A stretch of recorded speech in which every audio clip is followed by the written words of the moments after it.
Bonjour à tous, c'est Yamchaton. Aujourd'hui on se retrouve pour une nouvelle vidéo et nous allons répondre à la question suivante: et si Boo avait absorbé Vegeta? Comme vous le savez, Boo étant l'un des antagonistes les plus forts de Dragon Ball Z, il apparaît notamment grâce à sa capacité unique à pouvoir absorber une personne et reprendre en plus de ses attributs physiques ses pouvoirs. Alors dans l'histoire on sait que Super Boo, après avoir absorbé Piccolo et Gotenks, s'était mis à absorber Gohan Ultime, qui par la suite donna naissance à Boohan, se faisant vaincre immédiatement par la fusion de Goku et Vegeta.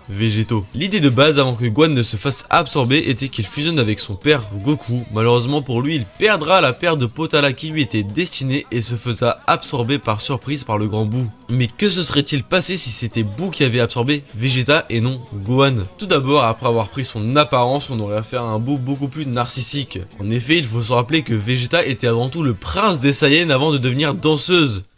Il avait donc sa fierté Saiyan ainsi qu'un égocentrisme immense, ce qui pourrait le rendre beaucoup plus sûr de lui en combat en plus de son arrogance ultra développée. Vegeta est quelqu'un de stratégique, ce qui rendrait très imprévisible les mouvements de Bougeta. Il pourrait devenir plus dangereux que jamais, surtout grâce à l'esprit combatif de Vegeta. Exactement, Bougeta, c'est comme ça qu'on va l'appeler. On peut imaginer que Bougeta aurait pu donc être moins fort, un peu moins fort que Boohan, car à ce moment-là, Gohan Ultime était extrêmement fort, il faut s'en rappeler. Ce qui donne suite à la question suivante. Gokhan, la fusion, parfaite. En plus du lien parental qui les unit, Gohan et Goku, Gohan est un demi-Saiyan ayant plus de potentiel qu'un Saiyan pur. On aurait juste assisté au plus gros rect de l'histoire, car Gokhan aurait littéralement détruit Bougeta en quelques coups seulement. Ça aurait été la fusion la plus puissante à mon simple avis, et on aurait pu voir des techniques comme des Mazenko Kamehameha, ou voir un nouveau Kamehameha encore beaucoup plus puissant. En plus, grâce à son éveil ultime après son entraînement avec les Kaioshin, cela aurait pu donner un power-up à la transformation Super Saiyan. On aurait pu voir une transformation Super Saiyan ultime, quelque chose dans le genre,